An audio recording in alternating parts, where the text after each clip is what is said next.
The Mishnah in Masechet Avot, the fourth Perek, the 20th Mishnah, Mishnah Chaf. Elisha ben Avuya Omer, Elisha the son of Avuya says, Halomed yeled lemahudome, one who teaches a child to what is he compared?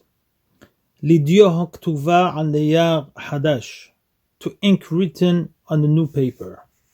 Vehalomed zaken lemahudome, and the one who teaches an old person to what is he compared? Lidio ktuva al neyar mahuk, to ink written on an erased paper. There are a few questions on this Mishnah. What is the Hidush of Elisha ben Avuya?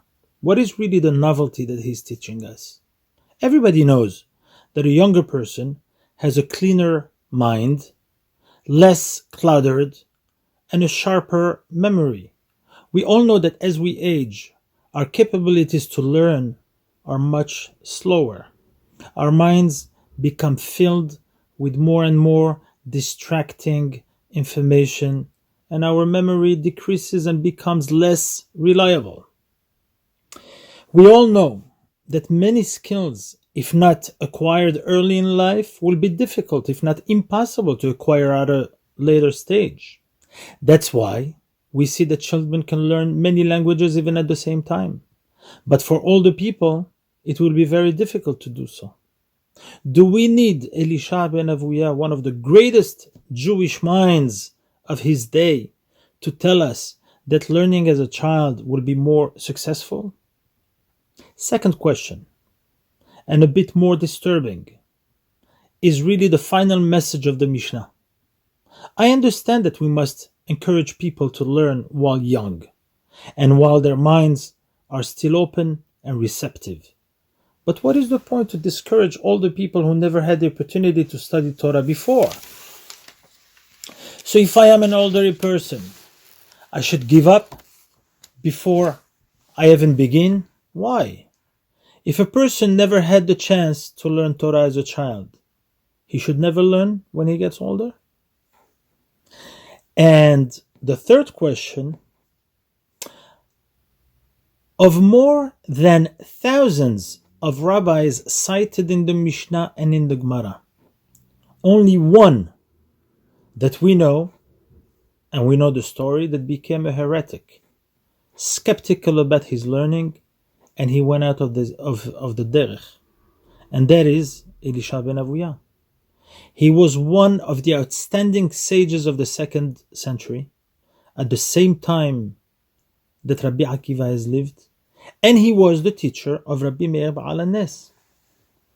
Elisha ben Avuya moved so far that his colleagues and students would refer to his teachings, but they stopped referring to him by his name, and rather he was called Aher, the other, meaning the outcast. Only Rabbi Meir Ba'al HaNes remained loyal to him and continued to learn from him, because he believed that one day he will repent. And due to this, all his teachings were never quoted by his name. But like we said, it was quoted by Aher, except here. This is the only Mishnah that brought his name and said his real name, Elisha ben Avuya. So what happened that in this Mishnah his name was quoted?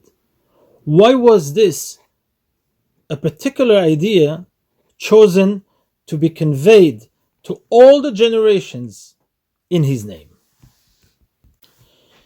Indeed, this Mishnah is teaching us something much more profound than we thought we understood. It really relates to people of all ages. Doesn't matter if they are young or old. The only thing the Mishnah is teaching us is, when we are young, our minds are open to new ideas, to new concepts. We are not yet set in our ways, both of thinking and behaving. We are capable to absorb new ideas and adapt to new realities. The minds of young children especially, they are like wet sponges, remarkable in their ability to absorb new things and to be moved by new insights and to take in any new information and any new ideas. When people get older, they often close up. They put their minds on a lockdown mode. Someone who gets older, he says to himself, I acquired the wisdom I need for my life. It is not easy for me to challenge my comfort zone. Intellectually, emotionally, I become like an erased paper. Also, when I am a young child, there is an innocence in my learning. There is a purity. There is a curiosity. And without any agendas, without any politics, without any ulterior motives, I'm completely open to the information fed to me. I do not manipulate or black out what I don't like. When I'm older, things change. I'm biased. I'm often one-sided. I'm full of agendas. I'm conscious. I'm sometimes unconscious. But my lenses are often tainted by my life experiences. Comes the Mishnah and teaches us a very powerful lesson. When you learn Torah, you must always learn it as a child, regardless of your age. This is about your attitude. It's not about your age. The Mishnah is teaching us that when I learn Torah, even as an older person, lacking that full sense of humility, of being open, being attentive, being curious, then I will never really absorb the Torah. The Torah will only enter into my soul as ink inscribed on a new paper. But same thing is when I learn Torah as a child, with complete bitul. It doesn't matter how old I am. It just matters how am I perceiving now the learning of the Torah. Am I annulling my ego, my arrogance, all the ulterior motives that I have in my life? Am I putting them on a side? Then if I do that, I can absorb Torah, and it will be inscribed like on a fresh and a brand new paper. There's a midrash in Kohelet Rabbah that says, Rabbi Shmuel bar Rav Yitzhak Matnelah b'shem Rabbi Shimon ben Elazar, שבעה הבלים שאמר קהלת כנגד שבעה עולמות הם. The 7 levels of vanity and futility are really the 7 stages of life of a person.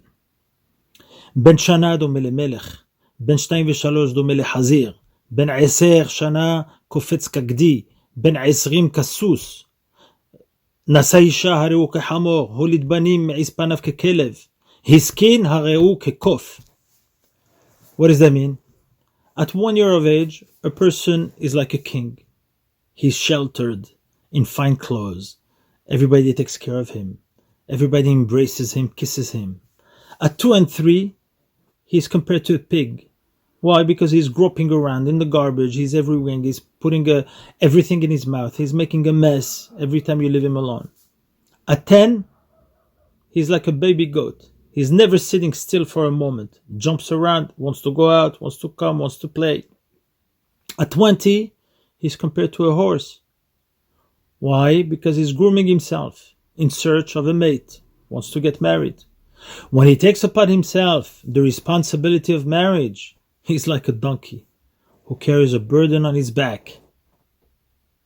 When he has children, he becomes like a dog, trying to find food and money to feed his family. Whatever it costs him, he will go and do whatever is needed to bring parnasa and to bring food and feed his family. When he gets old, he's compared to a monkey. So why to a monkey? Why is he compared to a monkey?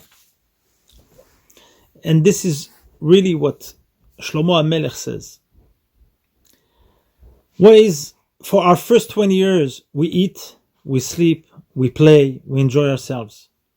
For the next 40 years, we slave in the sun to support our family. For the next 10 years, we do monkey tricks to entertain the grandchildren. And for the last 10 years, we sit on the front porch and we bark at everyone. Most Mefarshim understand the comparison of man to a monkey in his final stage of life to mean that he becomes hunched over, a person who is angry, who is short-tempered, who moves very slow, and somewhat resemble an old monkey in the jungle. By why to a monkey? Because most people are not themselves. They are other people. Their thoughts are someone else's opinions. The nature of a monkey is to imitate. Just as is the way of a monkey to imitate humans, so too, a person, when he has become older, what does he do? He often imitates others. But sometimes he doesn't imitate others. He imitates himself. Most of us, at some point in life, either consciously or not, we become satisfied with who we are and what we have become, and we label ourselves as being at that level. So we become copies of our previous selves. There is no innovation, there is no creativity, there is no newness. I am the same who I always was, and no surprises.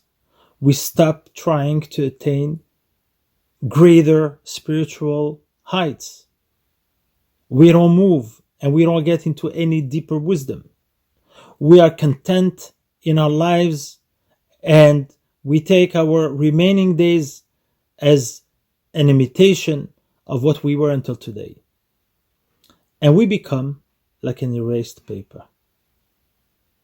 But the Midrash concludes, and he says, אבל בבני תורה כתיב, והמלך דוד זקן, אף על פי שהוא זקן, הוא מלך.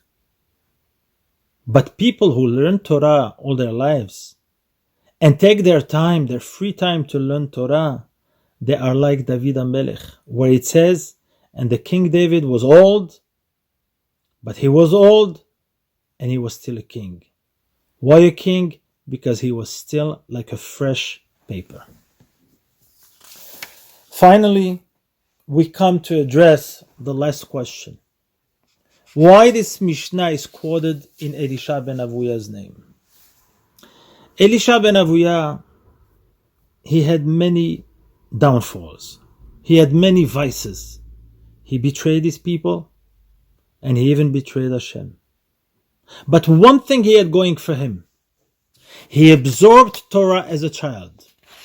His entire youth was filled with Torah. What happened later in life, no one can take it away from him. However, the Torah of his childhood was still in him. The Mishnah chooses to quote this man and quote him saying something true, because when you study Torah as a child, it becomes part of you forever.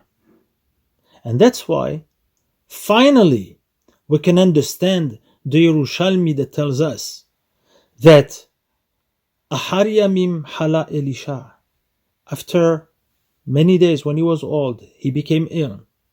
They came to Rabbi Meir and they told him, Rabbach, your master is ill, he's sick. And Rabbi Meir went to visit him.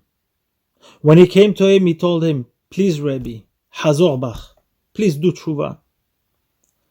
So Elisha ben Avuya told him, I don't think they will accept me.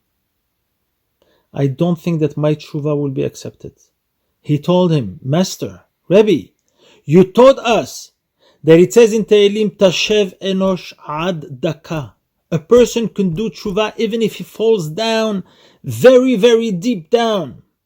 Ad Diktuka Shel Nefesh Mekablim Otah. Even if it goes down so low, it could still be accepted. When Elisha ben Avuya heard that from his student, Bacha Elisha v'niftar umet. He started crying, and with that cry he died. Rabbi Meir lifted his eyes and said, I am so glad that my Rebbe niftar mitoch teshuvah. He died with his teshuvah. So the lesson of this Mishnah is clear. Never underestimate the impact of Torah, especially the Torah taught to younger children. For in Judaism, we give our children and our grandchildren this learning of Torah, and it becomes absorbed in the depths of their neshamot. And let's remember, no matter where life's journeys takes them, they will always remain forever connected. This is what we say, Vehashoresh lo yechazev. As long as we give them Torah when they are young, they will always be connected even at an older age. This is the lesson of this Mishnah.